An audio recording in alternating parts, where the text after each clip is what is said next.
조갑제 TV 시청자 여러분 안녕하십니까. 2026년 4월 22일 오전 11시 2분입니다. 지금 세계에서 국가 지도자의 말 중에서 제일 신뢰가 가지 않는 사람이 있습니다. 그건 김정은이가 아닙니다. 푸틴도 아닙니다. 시진핑도 아닙니다. 도널드 트럼프 미국 대통령입니다. 트럼프 미국 대통령이 하루에도 수십 건씩 SNS에 글을 올리는데 그게 다 기사감이 되는데 나중에 서로 맞춰보면은 다 틀립니다. 서로가 틀립니다. 앞에 했던 말이 뒤에서 달라지고 뒤에 했던 말은 또 다음에 또 달라지고 해가지고 그걸 기준으로 지금 세계 언론이 기사를 쓸 때마다 오보를 하고 있습니다. 미국 대통령의 말은 가장 정확하고 정직하다는 게 정평이었는데 가장 엉터리고 가장 야비하고 가장 거짓말이 많다 이렇게 되어버리고 말았습니다. 미국 사람들이 어떻게 이런 괴물 같은 자를 대통령으로 뽑아가지고 이 세계를 이렇게 어지럽게 하는지 정말 통탄할 일입니다. 이거는 미국 사람들이 책임지고 해결해야 합니다. 오늘 아침 배달된 조간신문도 다 틀렸습니다. 간밤에 트럼프가 갑자기 태도를 바꿨습니다.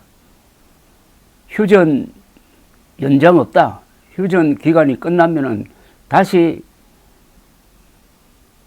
인프라를 즉 발전소나 도로를 폭격하겠다고 계속 엄포를 놓다가 그 휴전 기한이 임박하니까 연기를 했습니다. 그 연기한 이유는 뭐냐? 이란이 내부 분열이 일어나가지고 아직 합의된 협상안이 나오지 않고 있다. 그래서 연기한다. 이렇게 했습니다. 이걸 또 순 거짓말입니다. 이란의 협상안은 이미 나와 있었고 그걸 가지고 계속 토의를 하면 되는데 협상안을 새로 만들으라고 하니까 이란 쪽에서는 그 전에 당신들이 지금 이란 항구에 대해서 봉쇄를 하고 있고 우리 배를 계속 납포하고 있는데 그거 중단하지 않으면은 회담에 임하지 않겠다 이렇게 통보를 한 겁니다. 거기에 받아들이지 않으니까 이제는 협상단을 이슬라마바드 파키스탄 행정수도로 보내지 않겠다고 해가지고 이 회담이 결렬된 건데 트럼프는 또 이란 내부에 분열이 일어나가지고 협상안이 통일되지 않는다. 그걸 거짓말을 해가지고 또 면피를 했습니다. 여기서 확인할 수 있는 것은 트럼프가 이제 수세로 몰려 있다는 겁니다. 어떤 명분을 만들어가지고 이 전쟁에서 빠져나오고 싶은데 이제는 이란이 딱 발목을 잡은 겁니다. 빠져나오려면은 우선 이란에 대한 해상 봉쇄를 풀어야 돼요. 풀지 않고 계속 압박하면은 이란도 이제 이 길밖에 없다. 오히려 이란이 우리한테 폭격해라. 이렇게 나오고 있는 겁니다. 이게 이제 두 달이 다가오는 이 이란 전쟁의 현주소입니다. 우선 이란의 태도를 보겠습니다. 이란은 마치 자기들이 이긴 것처럼 지금 미국을 압박을 하고 있습니다. 이란은 트럼프 미국 대통령이 일방적으로 휴전 연장을 발표한 것을 인정하지 않겠다면서 군사적 대응을 경고했습니다. 오히려 우리가 치겠다 이렇게 나오고 있습니다. 이란 국영방송은 몇 시간 전에 트럼프 대통령의 휴전 연장 발표 직후 이란이 미국의 휴전 연장을 인정하지 않을 것이다. 이란의 국익에 따라 행동할 것이라고 했습니다. 트럼프에게 치욕을 안겨주고 있습니다. 모하마드 바게르 갈리바프 이란 의회 의장이 아니라 그 의장의 참모인 마흐디 모하마디는 소셜미디어 X를 통해서 트럼프의 휴전 연장은 아무 의미가 없다. 패배한 쪽이 조건을 제시할 수 없다. 해상 봉쇄를 계속하는 것은 폭격과 다를 바 없으며 우리는 군사적 대응이 필요하다고 생각한다라고 했습니다. 이란 국회의장도 아니에요. 국회의장의 참모가 미국 트럼프에게 이렇게 아주 어떻게 보면 오만한 입장을 천명을 하고 있습니다. 이 참모는 또 게다가 트럼프의 휴전 연장은 분명 기습 공격을 위한 시간 벌기다. 이란이 주도권을 잡아야 할 시간이 왔다고 했습니다. 이란 협상단은 22일로 예정된 파키스탄 이슬라마바드 제2차 종전회담에 참여하지 않겠다는 최종 입장을 중재국인 파키스탄을 통해 미국에 전달하고, 파키스탄은 트럼프 대통령에게 조금 더 시간을 달라, 그래서 휴전 종료 시한을 늦춰달라고 했고, 이걸 트럼프 대통령이 받아들여서 휴전 시한을 늦춘 겁니다. 이란의 타스님 통신은 이란은 현 상황에서 협상 테이블에 앉는 것이 시간 낭비에 불과하다고 판단했다. 미국의 방해로 인하여 적절한 합의에 도달할 가망이 없다. 미국이 제시하는 문으로는 들어가지 않겠다라고 또 했습니다.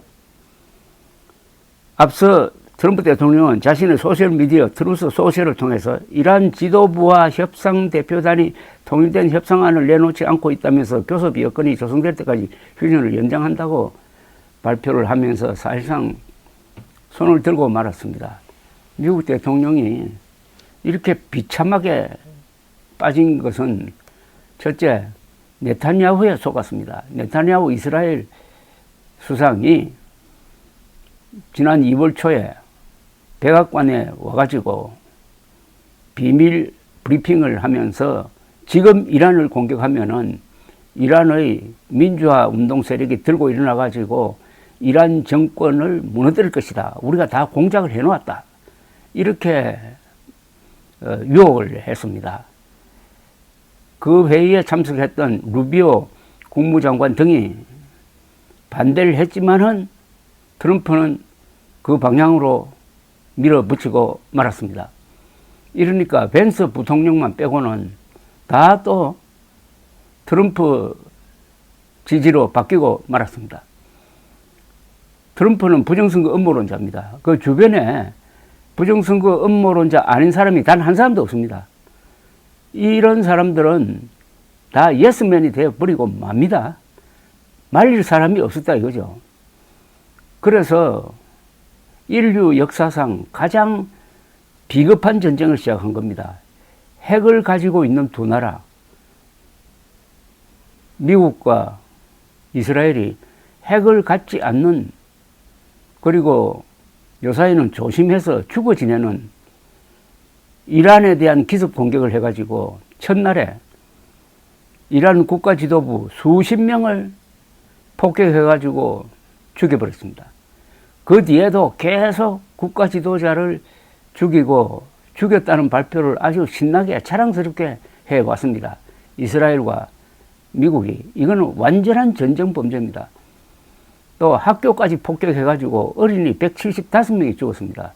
그러면은 미국은 과거 같으면은 이것은 진상조사를 하겠다라고 할 텐데, 트럼프는 그거는 이란이 공격을 한 거다, 자작극이다라고 거짓말을 했습니다.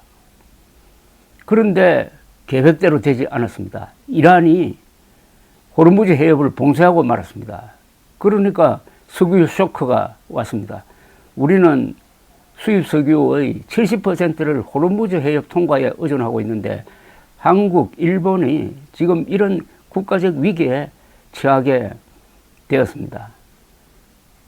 세계 경제가 어렵게 되고 기름값은 올라가고 미국 소비자들도 가솔린 값이 올라가니까 지금 미국 사람들 중에 트럼프의 이 전쟁을 찬성하는 사람은 3분의 1밖에 안 됩니다.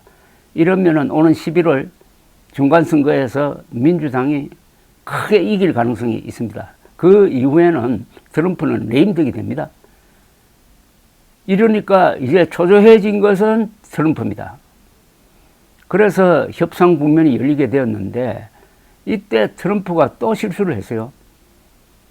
이란 항구를 봉쇄를 했습니다. 이란 항구로 들어가는 배나 이란 항구에서 나오는 배를 다 납포하고 겁주고 있습니다. 한쪽으로 협상하면서 한쪽으로는 또 이란의 목을 죄는 이런 실수를 하니까 이란이 그럼 좋다, 우리도 앞으로 이란 해군, 남아있는 해군을 동원해가지고 호르무즈 해협을 우리도 봉쇄를 하겠다. 그리고 협상에 임하지 않겠다. 이렇게 나온 겁니다. 이란이 갑자기 자기들끼리 사원박질 하다가 통일된 협상안이 안 나온 게 아니고 그렇게 할 수밖에 없도록 몰아붙인 거죠. 트럼프가 이번 전쟁을 어떤 식으로든지 끝내고 나면은 아마 국제사회에서 규탄 제1호가 될 겁니다. 전쟁 범죄자로 심판하려고 할 때 트럼프는 변명할 수가 없는 게 트럼프 입으로 이렇게 선언을 했습니다. 이란의 문명을 완전히 파괴하겠다. 발전소도 공격하겠다. 교량도 공격하겠다. 이렇게 나왔습니다. 전쟁 목적이 이란의 독재 정권을 타도하는 게 아니라 이란 사람들 전체 제도, 역사, 문화, 예술까지 다 합친 개념인 문명을 파괴하겠다고 했습니다. 문명이라는 말 속에는 너무나 많은 것이 포함되어 있습니다. 문명은 정치, 경제, 문화, 예술 이걸 다 포괄하는 사람이 사람답게 살 수 있도록 하는 전통과 제도고 어떻게 보면은 경제, 군사까지도 포함하는 토탈 개념입니다. 이 문명을 파괴하겠다는 것은 전쟁 범죄자라는 것을 자백하는 것이고 이것은 반인도 범죄를 저지르겠다는 겁니다. 그걸 한두 번도 아니고 여러 번 이야기하니까 교황까지 나와가지고 그 트럼프를 공격하는데 이제 트럼프는 인류의 적이 되고 말았습니다. 이런 트럼프의 말로가 어떻게 될 건지 그것은 미국 사람들이 결정을 해야 됩니다. 미국 역사상 최악의 대통령이 나왔는데도 아직도 여당인 공화당은 그 트럼프를 지지하고 있고 이 공화당의 당원들의 60%가 트럼프가 만든 거짓말 부정선거 음모론을 지지하고 있습니다. 세계에서 부정선거 음모론자가 다수인 정당이 딱 두 개가 있습니다. 미국 공화당이고 한국의 국민의힘입니다. 그러니까 국민의힘과 미국 공화당이 하는 행태가 똑같습니다. 망상적이고 발작적이고 거짓말을 예사로 하고 예의가 없습니다. 다행히 한국에서는 부정선거 음모론자 윤석열이 지금 감옥에 가 있는데 미국 사람들은 부정선거 음모론자를 또 대통령으로 뽑아가지고 이렇게 세계를 뒤흔들고 있습니다. 미국 민주주의보다 한국 민주주의가 더 나은 게 아닌가 하는 생각까지 들 정도인 것입니다. 트럼프 이전에 미국은 근사한 나라였습니다. 무슨 문제가 생길 때마다 그 판단 기준을 미국에 두었습니다. 미국이면 어떻게 했을까? 미국을 본받아야지. 지금은 그런 미국이 일시적으로 사라졌습니다. 그러나 없어지지는 않았겠죠. 링컨, 루즈벨트, 트루먼 대통령을 배출한 미국 역사가 이제는 트럼프를 심판할 때가 오고 있는 것 같습니다. 한국에서 트럼프를 믿고 트럼프가 항공모함 끌고 와가지고 윤석열을 구하고 부정선거를 척결할 것이라고 믿는 이 이상한 집단, 이 집단이 바로 지금 국민의 힘의 핵심을 장악하고 있고 장동혁이 하는 행태가 트럼프 행태와 여러 점에서 비슷하고 윤석열은 트럼프와 더 비슷하고 세계 새 대통령이 부정선거 음모론에 넘어갔는데 윤석열은 지금 감옥에 있고 브라질의 전 대통령 볼소나로는 감옥 생활을 하고 있고 트럼프만이 백악관에 들어가니까 세계가 이렇게 대혼란에 빠졌습니다. 부정선거 음모론은 정신질환입니다. 일종의 이게 전염병입니다. 이승만 대통령의 말을 빌면은 인간은 호열자와 살 수 없다 라고 했는데, 이승만 대통령이 말한 호열자는 공산주의였습니다. 인간은 공산주의와도 살 수 없고 부정적 음모론과도 같이 살 수가 없습니다. 감사합니다.